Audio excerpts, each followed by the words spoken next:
आ रही है गाजियाबाद से। गाजियाबाद के पूर्व डीएम पर होगा एक्शन। योगी सरकार ने केंद्र से की है इसकी सिफारिश। विभागीय कार्यवाही करने की सिफारिश की गई है। भ्रष्टाचार के विरुद्ध योगी सरकार अपना जीरो टॉलरेंस की ये नीति अपना रही है। तो देखिए, ये बड़ी कार्रवाई की जाएगी। योगी सरकार एक बार फिर से एक्शन मोड में। गाजियाबाद के पूर्व डीएम की बात हो रही है जिनके ऊपर एक्शन लिया जाना है। योगी सरकार ने केंद्र से इस बात की सिफारिश की है। विभागीय कार्रवाई को लेकर केंद्र सरकार से बात की गई है, जिसकी सिफारिश में भ्रष्टाचार विरुद्ध योगी सरकार का ये अपना जीरो टॉलरेंस नीति एक्शन है। अमित राणा और जानकारी के साथ मौजूद हैं फोन लाइन पर। अमित राणा, ये योगी सरकार का एक और एक्शन गाजियाबाद के पूर्व डीएम के ऊपर चलेगा? बिल्कुल, ये कहना बिल्कुल अतिशयोक्ति नहीं होगा। जिस तरीके से गाजियाबाद के जो तत्कालीन डीएम थे उनके खिलाफ कार्रवाई की गई है, विभागीय कार्रवाई की गई है और निलंबन के लिए संशोधित भी कर दी गई है। ये कारण भी रहा कि योगी आदित्यनाथ शुरू से ये बात कहते आ रहे हैं कि जीरो टॉलरेंस रहेगा भ्रष्टाचार पे। और जिस तरीके से भूमि अधिग्रहण को लेकर चला था सारा मामला, उस खेल को देखते हुए एक विभागीय जांच कराई गई थी और जांच के बाद आज उनके संशोधित की गई है कि उन्हें निलंबित किया जाए। अमित, क्या जानकारी मिल रही है इस पूर्व डीएम के खिलाफ कि किस वजह से, किन किन आरोपों के तहत ये बड़ा एक्शन लिया जा रहा है? देखिए, जमीन अधिग्रहण के मामले में भ्रष्टाचार का मामला सामने आया था, जिसको लेकर पूरी वो भी की गई थी, कार्रवाई की गई है। केंद्रीय प्रतिनिधि पर तैनात है, अभी दिल्ली में तैनात है जो तत्कालीन डीएम थे निधि केसरवानी। भूमि अधिग्रहण में अनियमितता पर सीएम योगी ने बड़ी कार्रवाई करते हुए उन्हें निलंबन की उनकी संस्तुति भेजी है। तत्कालीन जिलाधिकारी गाजियाबाद को निलंबित करते हुए विभाग की कार्रवाई के निर्देश भी उनके द्वारा दिए गए हैं। इतना ही नहीं, साथ ही ये भी कहा गया है कि जो जितने भी दोषी हैं उनके खिलाफ एफआईआर कर उनके खिलाफ भी एफआईआर कर कार्रवाई करने की बात भी कही जा रही है। ठीक है अमित, थोड़ा आप आराम से बताइए और विस्तार से बताइए पूरी कार्रवाई जिस तरह से की जा रही है, जिसमें डीएम के ऊपर एक्शन है, गाजियाबाद के पूर्व डीएम के ऊपर, और सीधे तौर पर समझा जा सकता है कि यहाँ पर योगी सरकार हर उस अधिकारी के खिलाफ एक्शन लेगी, कार्रवाई करेगी जो भ्रष्टाचार में लिप्त होगा। देखिए, योगी सरकार जैसे ही आई 2.0 आई, उन्होंने साफ तौर पे ये साफ कर दिया था कि कोई भी भ्रष्टाचार को लेकर जीरो टॉलरेंस रहेगा। यही कारण भी रहा कि तत्कालीन जो जिलाधिकारी रही उनके खिलाफ, निधि केसरवानी के खिलाफ पूरा मामला जब सामने आया और भूमि अधिग्रहण को लेकर, उसके बाद से ही उनको निलंबन की उनकी संस्तुति कर दी गई है। साथ ही जितने भी दोषी हैं उनके खिलाफ एफआईआर करने के आदेश भी मुख्यमंत्री योगी आदित्यनाथ द्वारा दिए गए हैं। उनका साफ तौर पर कहना है कि जांच रिपोर्ट उपलब्ध होने के बावजूद क्रियान्वित न करने वाले नियुक्त विभाग के अफसरों पर भी कार्रवाई होगी। इतना ही नहीं, अनुविभाग अधिकारी नियुक्ति और समीक्षा अधिकारी नियुक्ति को भी सस्पेंड करने के निर्देश इनकी तरफ से दिए गए हैं। इतना ही नहीं किया गया, अनुसूचित जो नियुक्ति विभाग के खिलाफ भी विभागीय कार्रवाई की बात कही जा रही है और वहीं जांच के आदेश भी वहीं दे दिए गए हैं। एक बड़ी कार्रवाई कही जाएगी। किस तरीके से योगी सरकार का पहले से ही रहा है कि जीरो टॉलरेंस रहेगा भ्रष्टाचार को, यही कारण भी रहा कि इतनी बड़ी कार्रवाई योगी सरकार के द्वारा की गई है। ठीक है, जीरो टॉलरेंस की नीति पर योगी सरकार काम कर रही है। और इससे पहले भी हमने अमित राणा देखा कि किस तरह से योगी सरकार ने कई अधिकारियों के ऊपर एक्शन लिया है जो भ्रष्टाचार में लिप्त थे। लेकिन एक जानकारी आपसे और लेना चाहेंगे कि योगी सरकार ने इस पूरे मामले में केंद्र सरकार से सिफारिश की है और ये विभागीय कार्यवाही है जिसके लिए अब ये बड़ा एक्शन इनके खिलाफ लिया जाना है। तो किस तरह से इनके ऊपर एक्शन लिया जा सकता है और केंद्र सरकार से जो सिफारिश की गई है उसमें क्या कुछ योगी सरकार ने कहा है? देखिए, मैं आपको बताना चाहूंगा, निधि केसरवानी जिनके ऊपर आरोप लगा है 2004 के आईएएस अधिकारी हैं। ऐसे में प्रदेश सरकार जो है वो निलंबित नहीं कर सकती। तो ऐसे में निलंबन के लिए संस्तुति दी जाती है केंद्र सरकार को, संस्तुति करके भेज दिया गया केंद्र सरकार को और वहीं से ही वो चीजें आगे की तमाम चीजें होंगी जो कार्रवाई की जाएगी। वहीं दूसरी ओर ये भी क्लियर किया जा रहा है कि जो अन्य भी इसमें दोषी हैं उनके खिलाफ भी एफआईआर कर उनके खिलाफ कार्रवाई की बात योगी सरकार द्वारा कही जा रही है। कुछ इस तरह की लिस्ट सामने आएगी जल्दी जिसमें जैसे अन्य तरह के आप बता रहे हैं और भी बीच में आरोपी हैं उनके खिलाफ भी एक्शन लिया जाएगा? उसमें कौन कौन से अधिकारी हो सकते हैं जो इस पूरे मामले में, इस पूरे भ्रष्टाचार में लिप्त हो सकते हैं? देखिए, इनमें 2 आईएएस का नाम और आ रहा है, 2019 के आईएएस बताए जा रहे हैं। और पूरी जमीन का जो मामला था, गाजियाबाद की हापुड़ में जमीन अधिग्रहण में ये घोटाला हुआ था, जिसको लेकर जो जांच कमेटी बताई गई और कमेटी के अंदर कई और ऐसे अन्य नाम भी हैं जिनके ऊपर कार्रवाई की बात कही जा रही है। लेकिन बड़ी कार्रवाई करते हुए तत्कालीन जो गाजियाबाद की जिलाधिकारी थी उनके निधि केसरवानी, उनको उनके निलंबन की संस्तुति प्रदेश सरकार द्वारा कर दी गई है। शुक्रिया आपका अमित राणा जानकारी के लिए। तो देखिए, जितनी जानकारी हमारे सहयोगी से हम तक मिल पाई है उसमें आप समझ लीजिए कि यहाँ भले ही उत्तराखंड में इस समय मुख्यमंत्री योगी आदित्यनाथ हों, 3 दिन के दौरे पर वहाँ गए हैं, लेकिन पूरे तरह से उत्तर प्रदेश में एक्शन में योगी सरकार है। अनामिका और जानकारी के साथ जुड़ गई। अनामिका, आपसे पूरी खबर विस्तार से जानना चाहेंगे आपके शब्दों में कि यहाँ पर हम समझ सकते हैं कि मुख्यमंत्री भले ही 3 दिन के उत्तराखंड के दौरे पर गए हैं लेकिन एक्शन योगी सरकार का उत्तर प्रदेश में जारी है। गाजियाबाद के पूर्व डीएम के ऊपर एक्शन की तैयारी कर ली गई है।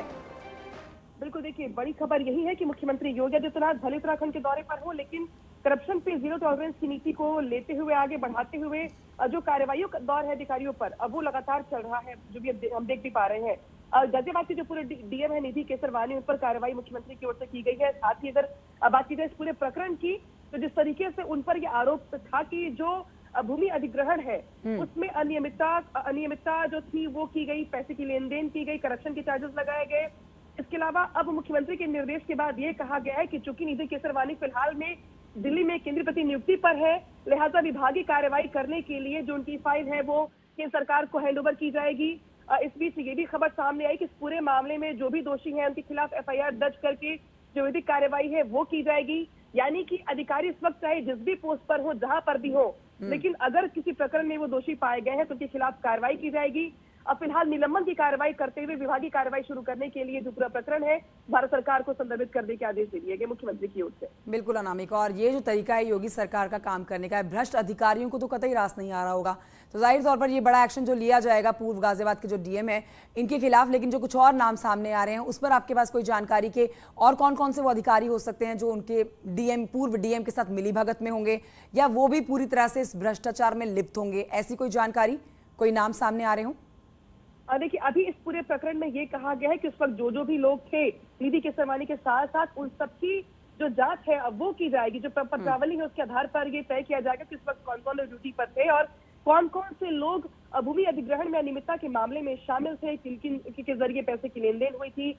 और अब ये कहा जा रहा है कि नियुक्ति विभाग से के जो संबंधित अनुभाग अधिकारी है और जो समीक्षा अधिकारी है अब वो भी तत्काल प्रभाव से निलंबित होंगे और उनके खिलाफ भी कार्रवाई की जाएगी। यानी कि जो लोग निधि केसरवानी के साथ इस पूरे प्रकरण में शामिल थे उनके पत्रावलियों की जांच की जाएगी कि वो उस वक्त पर किस पद पर तैनात थे और उनकी क्या भूमिका रही इस पूरे प्रकरण को लेकर, और एफआईआर दर्ज करके उनके खिलाफ कार्रवाई की जाएगी। हालांकि इस पूरे मामले में जांच के बाद ही ये बात सामने आ पाएगी कि ऐसे कौन कौन से नाम है जो इस पूरे प्रकरण में निधि केसरवानी के साथ में शामिल थे।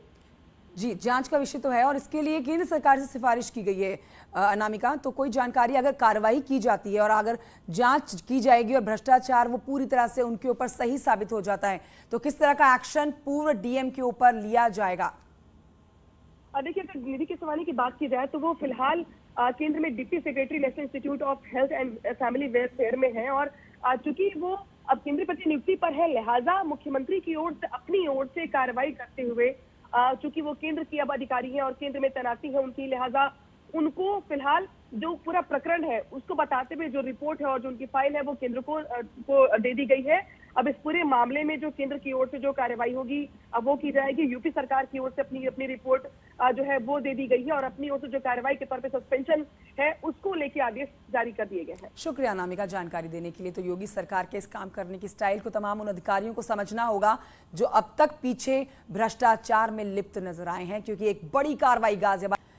इस समय बड़ी खबर ललितपुर से, थाने में नाबालिग से रेप का मामला सामने आया है। एडीजी भानु भास्कर ने की है बड़ी कार्रवाई और आरोपी थाना प्रभारी यहां पर तिलकधारी सरोज निलंबित किया गया है। थाने के सभी पुलिसकर्मी लाइन हाजिर हो गए हैं। डीआईजी झांसी को सौंपी गई है पूरे मामले की जांच, 24 घंटे में मांगी गई रिपोर्ट। ललितपुर में हुई घटना के बाद हमारे साथ एडीजी श्री भानु भास्कर साहब हैं। सर, ये जो प्रकरण हुआ, ये जो घटना हुई, क्या इस पे कार्रवाई हुई सर? ये घटनाक्रम जैसे संज्ञान में आया, तत्कालिक रूप से एफआईआर रजिस्टर करते हुए वहाँ के वरिष्ठ अधिकारी पुलिस अधीक्षक ललितपुर और डीआईजी रेंज झांसी मौके के लिए रवाना हुए। घटनास्थल का फॉरेंसिक टीम के साथ डिटेल रूप से निरीक्षण किया गया, साथ में वादिया से बातचीत की गई और उसके बाद जितनी शासन के निर्देश है उसका पालन करते हुए उनकी विवेचनाओं को अग्रतर कार्रवाई की गई। उस विवेचना में जो प्रथम दृष्टया तथ्य आए उसके ऊपर जो है 4 लोगों की गिरफ्तारी की जा चुकी है। साथ में जो वहाँ पे तैनात थाना प्रभारी हैं उनको निलंबित कर उनके खिलाफ विभागीय कार्रवाई प्रचलित है। जांच कहीं से भी प्रभावित ना हो इसके लिए थाने में तैनात समस्त पुलिसकर्मियों को लाइन हाजिर कर दिया गया है और नए और कुशल लोगों का चयन करके वहाँ पे पोस्टिंग की जा रही है। सर, इसमें डीआईजी को जांच दी और 24 घंटे में शायद रिपोर्ट मांगी, मगर उस प्रभारी निरीक्षक क्या वो जो फरार चल रहा है? उनकी गिरफ्तारी के लिए लगभग 3 टीमें अलग अलग जगह पे लगातार दबिशें दे रही हैं और मैं पूरा विश्वास है कि बहुत जल्दी हम लोग उनको गिरफ्तार कर लेंगे। तो आपने देखा हमारे साथ श्री भानु भास्कर साहब थे जिनका साफ कहना और मानना है कि दोषी बख्शे नहीं जाएंगे और 24 घंटे के अंदर रिपोर्ट आने के बाद आगे की भी कार्रवाई की जाएगी ताकि आने वाले समय में ये एक नजीर पेश हो सके। बिजनेस आशीष पांडे के साथ अमित गंजू, न्यूज़ 18 कानपुर। ललितपुर में आपको बताएं कि नाबालिग से थाने में दुष्कर्म का एक मामला सामने आया है। एक महिला के साथ 3 आरोपी गिरफ्तार किए गए। 3 आरोपी अब भी फरार है और तलाश में इनकी जुटी हुई है पुलिस। गिरफ्तारी के लिए 6 टीमें बनाई गई हैं। पीड़ित लड़की की मौसी भी अरेस्ट हुई है। तो एक और बड़ी खबर आपके सामने, जहां पर ललितपुर में एक महिला के साथ कुल 3 आरोपी गिरफ्तार गए हैं। पीड़ित लड़की की मौसी भी अरेस्ट कर ली गई है, क्योंकि इस पूरे घटनाक्रम में वो भी शामिल है। थाने में हुई दुष्कर्म की घटना के बाद एक बड़ा अपडेट मिल रहा है। जानकारी यह मिल रही है कि इस मामले में 3 लोगों की और गिरफ्तारी हो गई है। हमारे साथ में जनपद के अपर पुलिस अधीक्षक गिरजेश कुमार जी हम मौजूद हैं। हम उनसे सीधी बात करते हैं। सर, कितने लोग गिरफ्तार किए? इसमें 3 लोगों की गिरफ्तारी अब तक की जा चुकी है और अन्य 3 लोगों की तलाश जारी है। ये कौन लोग हैं? ये इसमें एक जो है राजभान है, महेंद्र हैं और गुलाबबाई। गुलाबबाई ये मौसी है। हाँ, ये मौसी का सर क्या रोल बताया जा रहा है? अब अभी तक जो जांच में आया है कि लड़की को मतलब लेकर के और इस तथ्य को छुपाने में और लड़की को मैनेज करने में इसका पूरा योगदान था। अच्छा सर, थाना अध्यक्ष अभी फरार है, गिरफ्तार हो गया है? अभी तलाश जारी है और हम लोग शीघ्र सफलता पा लेंगे। कितनी टीमें लगी हैं इस मामले में? हमारी 6 टीमें काम कर रही हैं। तो अपर पुलिस अधीक्षक का साफ कहना है कि अभी 3 लोग गिरफ्तार हो गए हैं और इसमें पुलिस की टीमें बराबर काम कर रही हैं और जल्द ही अन्य जो आरोपी हैं उनको भी गिरफ्तार कर लिया जाएगा। तो यह इस खबर से जुड़ा हुआ एक बड़ा अपडेट है। अभय श्रीमाली, न्यूज़ 18 ललितपुर। एक छोटे से ब्रेक के लिए रुकना होगा, जल्द लौट रहे हैं।